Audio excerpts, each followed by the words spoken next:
Good morning, students. Today we will start with NCRT Class 10 Geography Chapter 1 Resources and Development. In the previous class, we completed Civics Chapter 1 Power Sharing. In today's class, we will discuss what is resource, classification of resources, development of resources, sustainable development, and Agenda 21. With no further ado, let's begin. You can open your geography text, chapter 1, Resources and Development, page 1. The first, here it is explaining that interdependent relationship between nature, technology, and institutions. Human beings have interaction with three factors, that is, institutions, technology, and physical environment. The next point is explaining about resources. What do you mean by a resource? So, a resource is something which is available for us in the nature, whether it is living or dead, that satisfy human needs can be termed as a resource. Example, flora, fauna, human beings, bacteria, soil, air, water, and so on. All these are the examples of resources. So, resources means anything that can be used to fulfill a need is known as resource. Here you can see in the first slide itself the examples of resources: soil, coal, tree, all these are the examples of resources.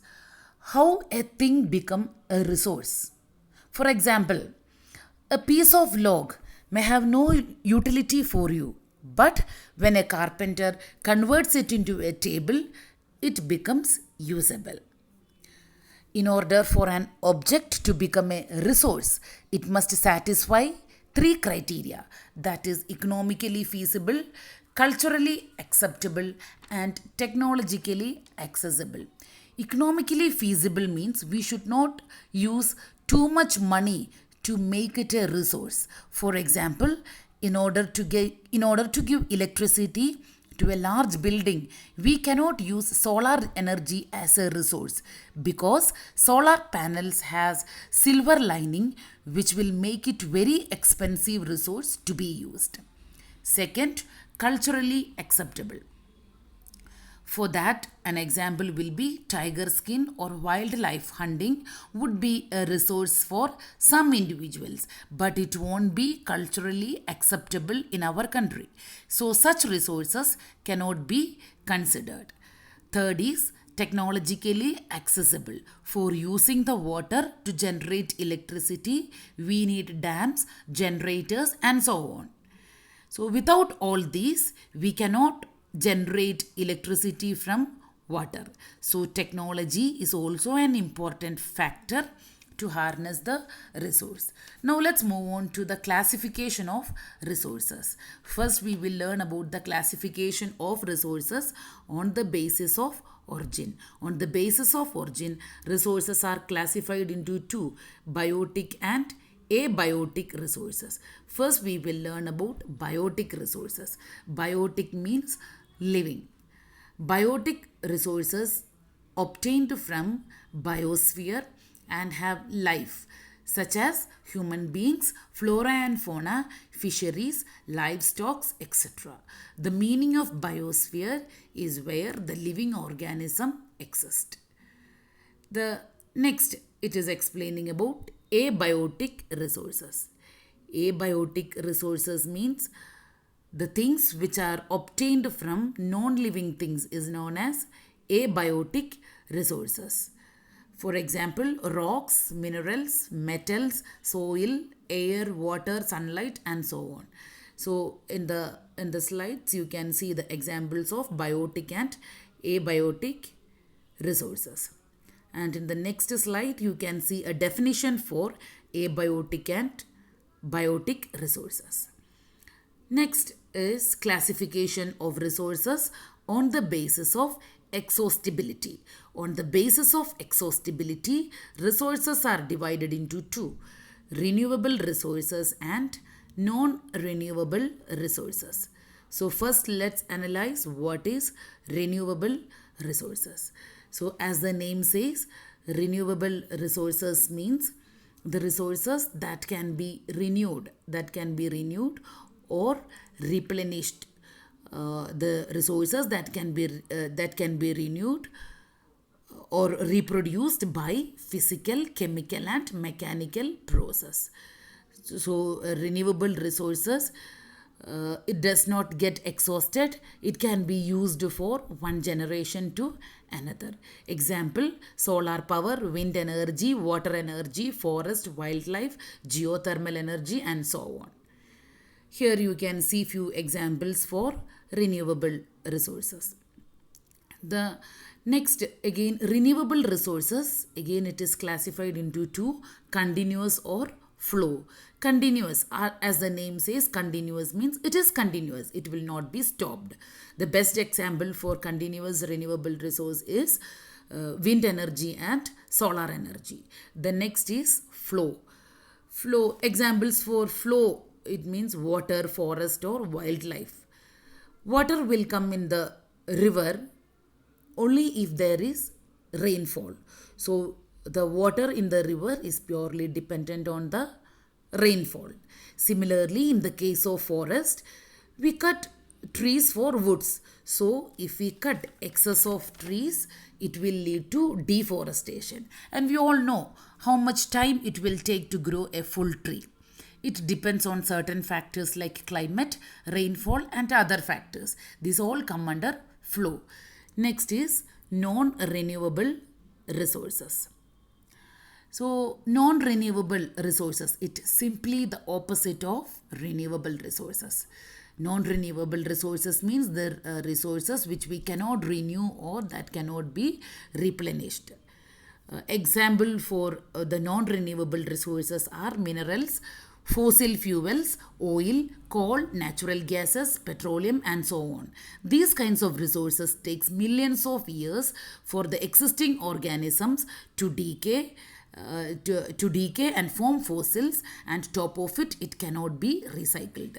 It will be exhausted pretty soon. So we must use these resources judiciously.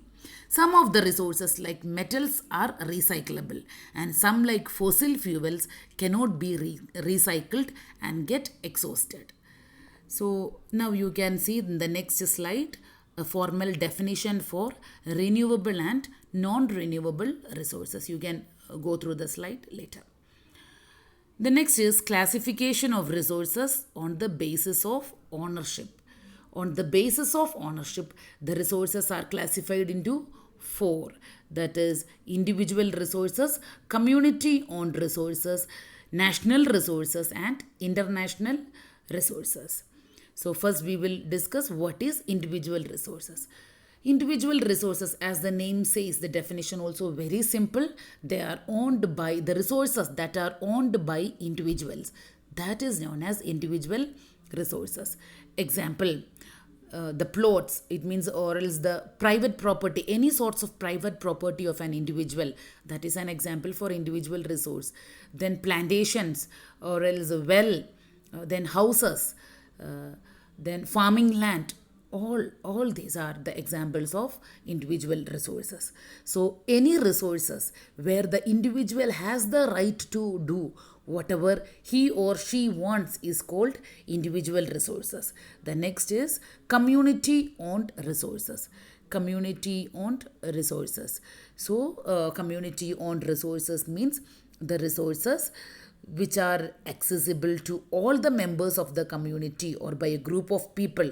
It is known as community owned resources. Here we don't have any individual rules because it is meant for the public. Everyone is given similar rights. Example, grazing grounds, burial grounds, village ponds, public parks, picnic spots, all these are the examples of community resources.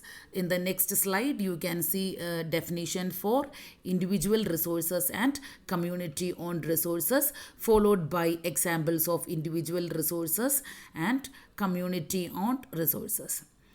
The next classification of resources on the basis of ownership, that is national resource and international resource. So first let's analyze what is national resource. So, national resource means the resources that belong to a nation, to the nation. That is known as national resource. Example, the roads, railways, canals, etc. All these are the examples for national resources. So basically, every resources belong to the nation. They are known as the national resources. Some resources are equally distributed, some are not. For example, land is not equally distributed to everyone. It is based on payment. If you pay more money, you will get larger piece of land. So, the resources, again, I will highlight once more the definition for national resource. The resources that belong to the nation is called national resources.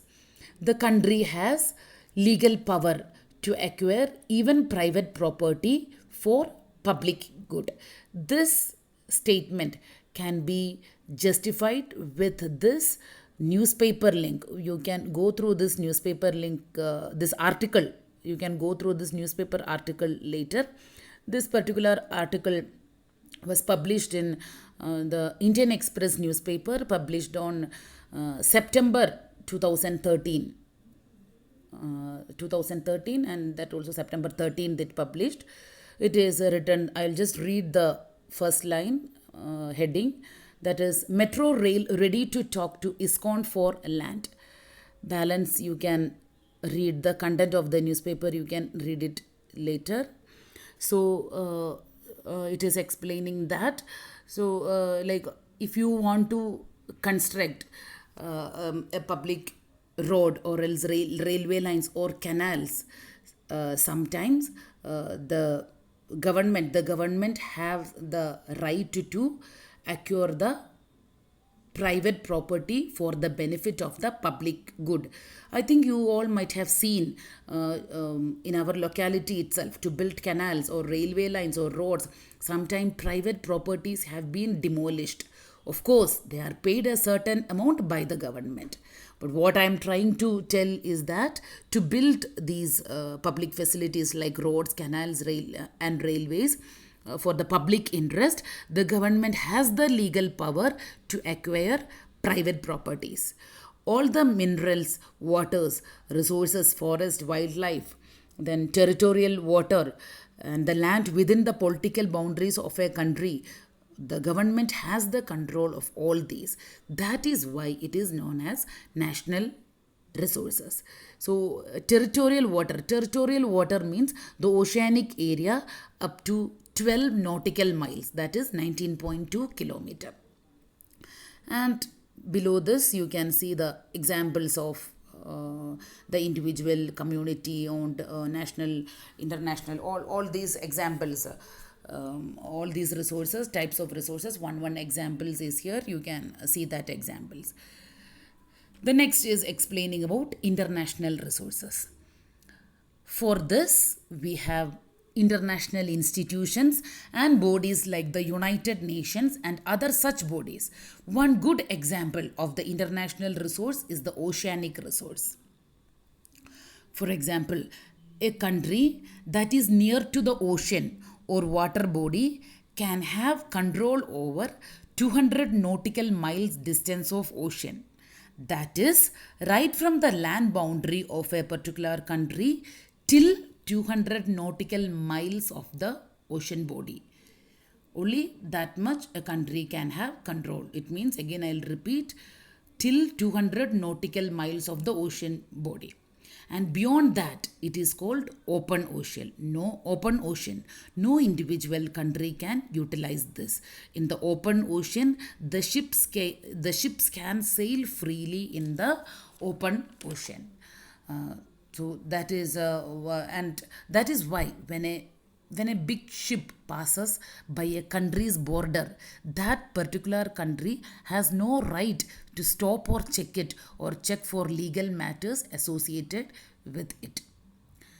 Then let's move on to the next classification, the last classification, that is classification of resources on the basis of the status of development.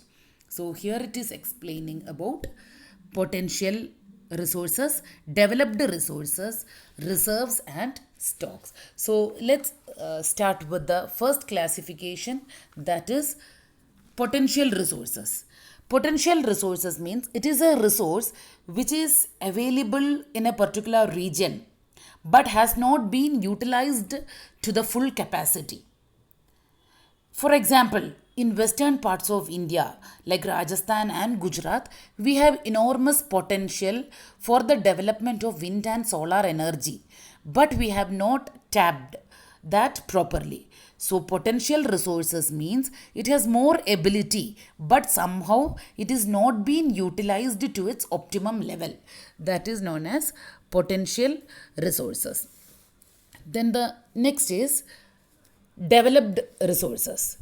So, developed resources means resources which are surveyed and their quality and quantity have determined.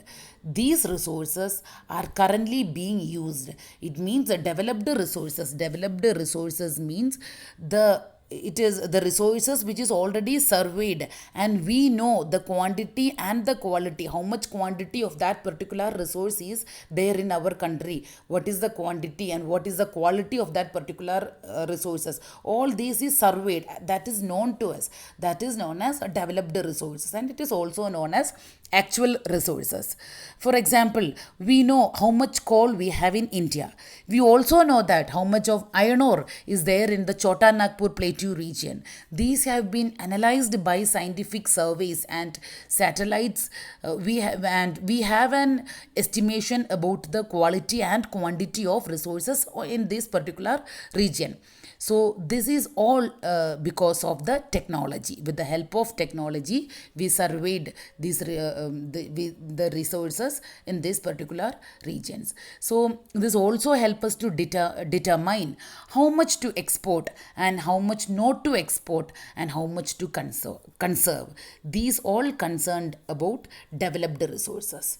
The next is explaining about stock and reserves. So let's analyze what is stock. So stock, very simple terms. Stock means like we have a stock of something, we have not used that. Similarly, materials in the environment which have the potential to satisfy human needs, but we don't have the appropriate technology to harness it. So it is defining here as resources which have the potential to satisfy the human needs, but human beings, we don't have that appropriate technology to use them or harness them. For example, hydrogen is available all around us. Example, hydrogen and oxygen are two gases which can be used as water by mixing, but we don't have the technology to harness it as a source of energy. The next is reserve. Reserve is a subset of stock which can be put into use with the help of existing technology, but its use has been postponed for future, is called reserve. For example, we have water in a dam and that water can be used in future to generate hydroelectricity. So we are utilizing the existing stock as a reserve. So the water in the dam is a stock. So with existing technology, we can use the stock and hence we can call that stock as reserve. It means water in dams are reserves which can be used in the future. The next example is the next heading. Let's move on to the next heading, that is resource development. What is resource development? All the resources we have in nature cannot be used directly. Some of them need to be modified according to the human needs. For example, the land cannot be used directly by the farmer. They have to first clear it and then plow it. So the process of transforming a raw resource into a polished resource come under the category of resource development. The next slide is explaining about the problems created by the indiscriminate usage of resources. When we use resources randomly without systematic planning, then the resources get exploited, which is called indiscriminated use of resources, and they have following consequences like uneven distribution of resources, global warming, floods, land degradation, rising level of pollution, ozone layer depletion. So, to overcome these, we must concentrate on sustainable development. So, now let's analyze what is sustainable development. So, sustainable development means the development which does not harm the environment, and the recent development does not overlook or damage the needs and requirements of the future generation. So, sustainable development means using the resources in such a manner that it is still available for the future generation. Let's analyze the examples of sustainable development. What are the examples of sustainable development? Solar energy, crop rotation, wind energy, green space. All these are the examples of sustainable development. Green space means the areas like amusement parks where there is a lot of greenery and economic growth and development. So the next point, the next heading, it is explaining about Agenda 21. Agenda 21 is explained in your textbook, page number 3. You can refer page number 3 for explanation of Agenda 21. Under the Rio Summit 1992, there was Agenda 21 that was signed by UN, held in Brazil, and that talked about combating the environmental damage, poverty, and the diseases through global cooperation and common interest, mutual needs, and shared responsibilities. So now let's have a quick recap of today's class. A resource is something which is available for us in the nature to satisfy human needs. Resource can be classified on the basis of origin.